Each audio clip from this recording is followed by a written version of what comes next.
hypostatically united to the Father, transcendent. This is not the meaning of hypostatic union. Though sometimes the Trinity is called a unity, this is not an adequate term.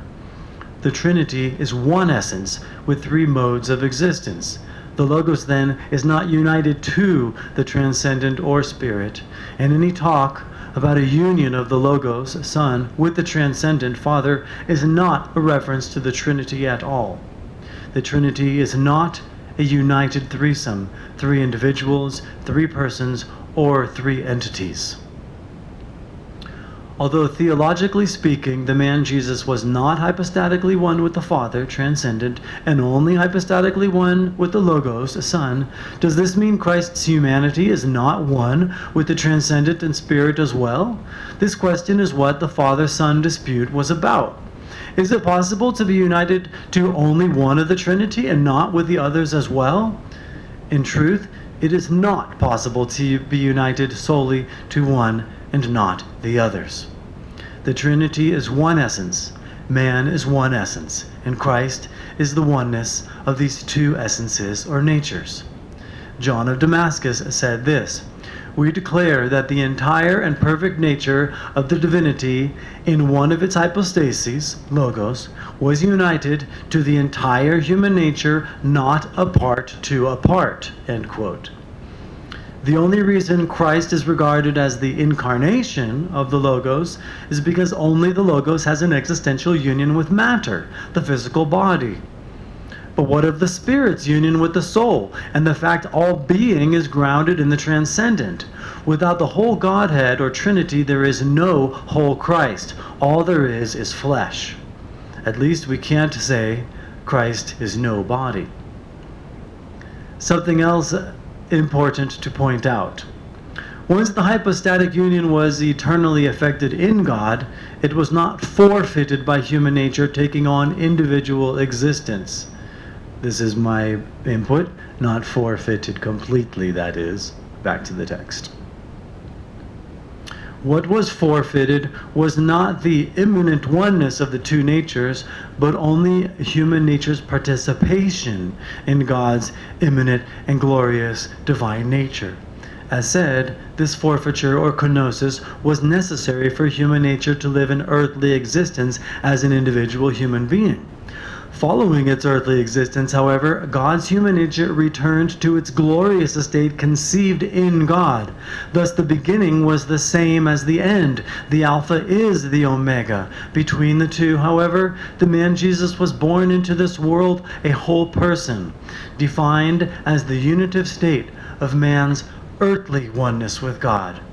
The difference, of course, is that a hypostatic oneness is personless, while the unitive state is that of an individual person, a whole person united to God.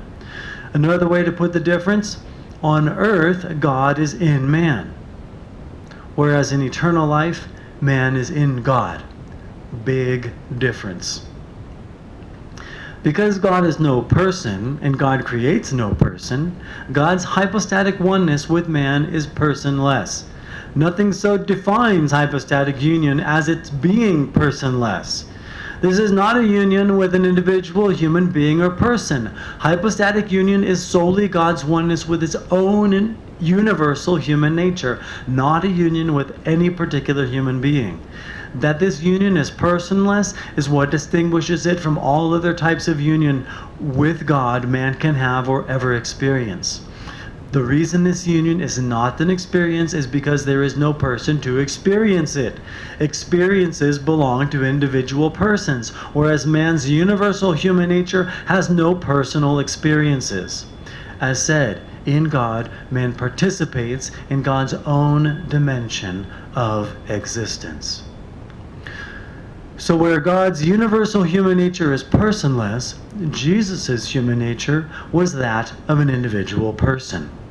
This is what the Antiochenes, Nestorius, Boethius, and others held. Every individual human being is a human person, and thus the individual man Jesus was a person.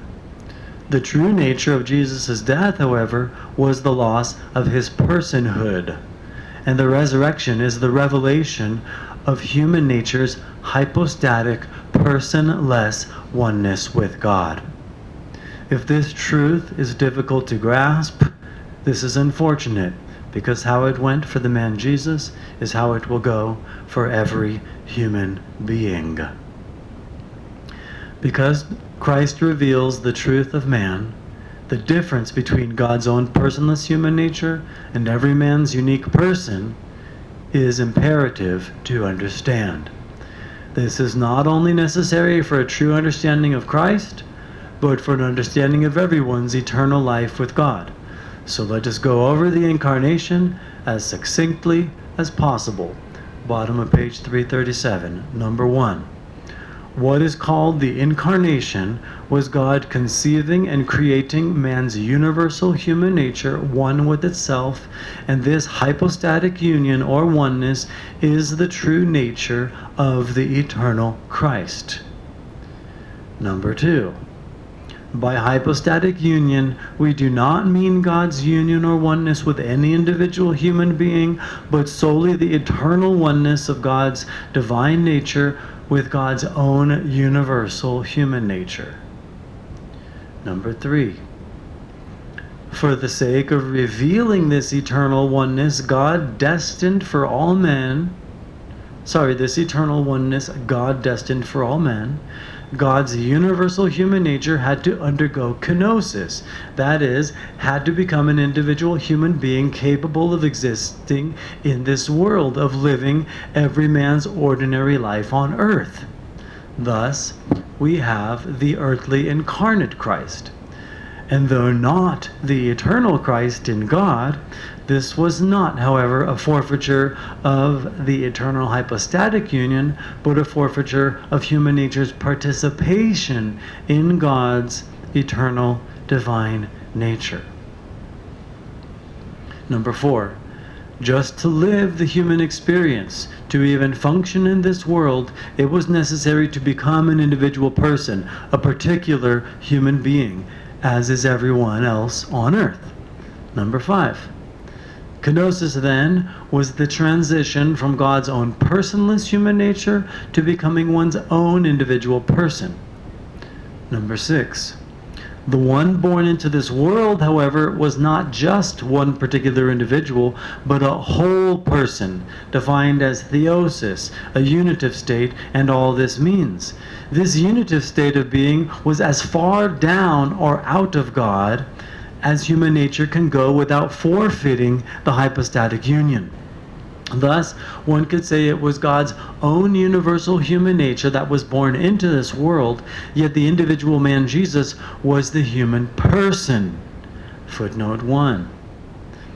Born into this world, man's natural or original state of being is, I am, I exist, etc. If someone does not first know I exist, there is no way he will ever know God exists.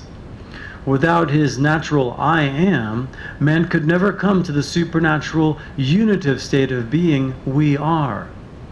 For the revelation of the incarnation, however, the kenosis, coming out of a hypostatic oneness with God, the one born into this world was solely in a we are unitive state of being from the beginning.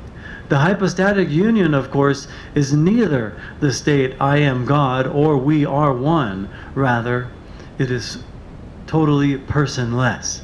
No I, we, union, or even a numerical 1. Number 7. It was not then the individual person Jesus who was Christ.